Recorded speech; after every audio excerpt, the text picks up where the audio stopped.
19 दिसंबर 1961 के दिन भारत ने ऑपरेशन विजय चलाकर गोवा को भारत में मिला लिया। यहाँ पर 400 साल से पुर्तगाली राज चल रहा था, जिसे भारत ने खत्म किया और गोवा को वापस भारत में मिला लिया।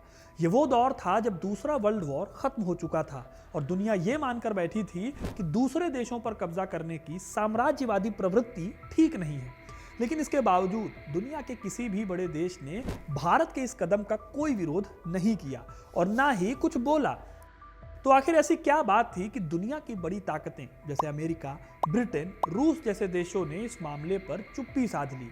अमेरिका या नाटो ने पुर्तगाल के हितों की रक्षा के लिए भारत पर हमला क्यों नहीं किया?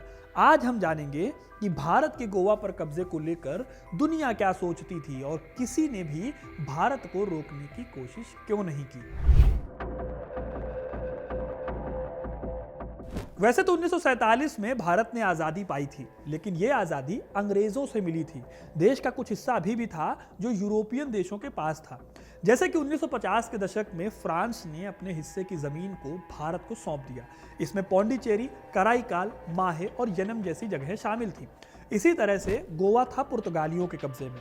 भारत को लगा कि जैसे फ्रांस ने अपने हिस्से वापस कर दिए हैं, वैसे ही पुर्तगाल भी गोवा को वापस करके चला जाएगा और गोवा आराम से भारत में मिल जाएगा। लेकिन ऐसा हुआ नहीं। इसकी वजह यह थी कि पुर्तगाल ने गोवा को पूरी तरह से बदल दिया था। 400 सालों के दौरान इन्होंने पुर्तगाल और पुर्तगाल ओवरसीज टेरिटरी में कोई अंतर नहीं रखा। गोवा में पुर्तगाल का पूरी तरह से कल्चर आ चुका था और यहाँ पर आज भी आपको पुर्तगाली कल्चर बड़े पैमाने पर देखने को मिल जाएगा। इसीलिए भारत की आज़ादी के बाद भी पुर्तगाल ने गोवा को सौंपने से मना कर दिया। इस वजह से इंडिया ने अपनी सेना को पुर्तगाल के बॉर्डर पर खड़ा कर दिया और कहा कि पुर्तगाल नहीं मानेगा तो भारत गोवा को छीन लेगा। ऐसी हालत में पुर्तगाल ने ब्रिटिशर्स की तरफ मदद के लिए देखना शुरू किया, लेकिन यहां से उनको कुछ मिला नहीं और वैसे भी भारत जो ब्रिटेन से आज़ाद हो चुका था, उसे अपने पुराने आकाओं से ज्ञान या फिर सलाह की ज़रूरत थी नहीं। पुर्तगाल ने भारत के मिलिट्री एक्शन पर नाटो जाने की भी धमकी दी, लेकिन इस धमकी का भी कोई असर नहीं हुआ। नतीजा ये हुआ कि पुर्तगाल और भारत के रिश्ते खराब हो गए।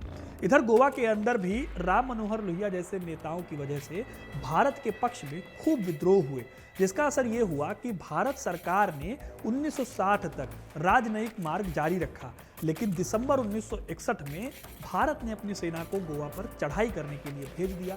सिर्फ 2 दिनों के अंदर पुर्तगालियों को सरेंडर कराकर इसे अपने हिस्से में कर लिया। अब भारत जो खुद साम्राज्य विरोधी था, कुछ लोगों ने कहना शुरू किया कि उसने यूरोप की एक देश की ओवरसीज टेरिटरी को अपने कब्जे में किया था, यानी कि यह माना जाने लगा कि इसका बड़े पैमाने पर विरोध होगा। लेकिन ऐसा कुछ भी नहीं हुआ। कुल मिलाकर 3 रिएक्शन आए। सोवियत संघ ने भारत के इस कदम की जमकर तारीफ की। निकिता ख्रुश्चेव जो उस समय सोवियत के राष्ट्रपति थे, वो तब देश का दौरा कर रहे थे। उन्होंने ऑपरेशन विजय की तारीफों के पुल बांधे। निकिता ने नेहरू को टेलीग्राफ लिखते हुए संदेश दिया कि उनके इस काम से पूरा रूस खुश है। आपको बताऊं तो जब यूनाइटेड नेशंस में गोवा का मुद्दा गया था, तो भारतीय कब्जे की निंदा करने वाले संयुक्त राष्ट्र परिषद के प्रस्ताव को यूएसएसआर ने वीटो कर दिया था, यानी इस प्रस्ताव को खारिज कर दिया। इसी तरह अफ्रीका के कई देशों के साथ साथ श्रीलंका, इंडोनेशिया और अरब के देशों ने भी भारत का साथ दिया था। हालांकि इस बीच में चाइना ने कोई खास रिएक्शन नहीं दिया इस घटना के खिलाफ, क्योंकि शायद वो अगले साल यानी 1962 में भारत के साथ जंग लड़कर एक अलग झटका देने की तैयारी कर रहे थे।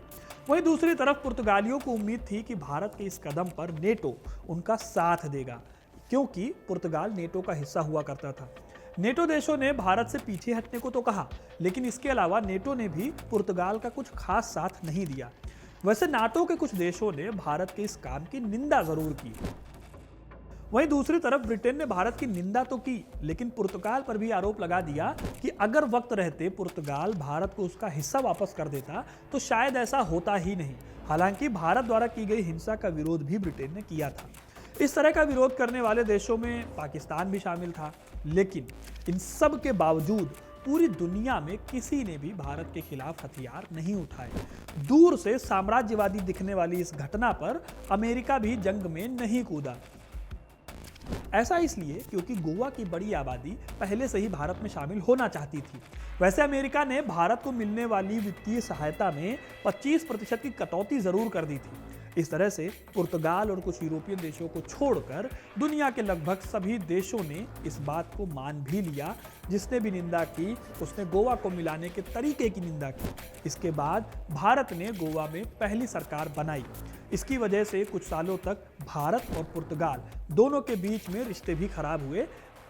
लेकिन आगे जाकर 70 का दशक आते आते ये विवाद और रिश्तों की खटास भी खत्म हो गए और आखिर में सभी आगे बढ़ गए। गोवा के भारत में विलय की घटना को लगभग भुला भी दिया गया। यही वजह है कि ज़्यादातर लोग आज भी गोवा के विलय की कहानी को जानते ही नहीं। डिटेल में गोवा का विलय कैसे हुआ इस पर मैंने ये वाला वीडियो बनाया है, आप जाकर चैनल पर इसे देख सकते हैं। डिस्क्रिप्शन में आपको इसका लिंक मिल जाएगा। तब तक के लिए बहुत बहुत धन्यवाद।